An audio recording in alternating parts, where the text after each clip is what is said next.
жақсылық күтемін бәрі осы. Продукт арзан, машиналар арзан, сондайды нетеміз, күтеміз. Өзім жаңғыз басты анам, бала шағаммен мысалы жақсылықты күтемін осындай. Мен армандарыма жеткім келеді сол. Бәрі жақсартып жатыр. Жастарға көмектесіп жатыр. Пенсионерлерге көмектесіп жатыр. Сондықтан немерелерімнің болашағы үшін референдум күтеміз, жақсылығын күтеміз. Ауылдан референдумға қатысамыз.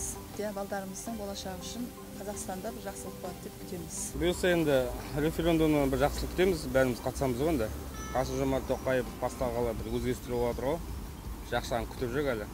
Жақсы болады, үміттенеміз әлі алда болашақта.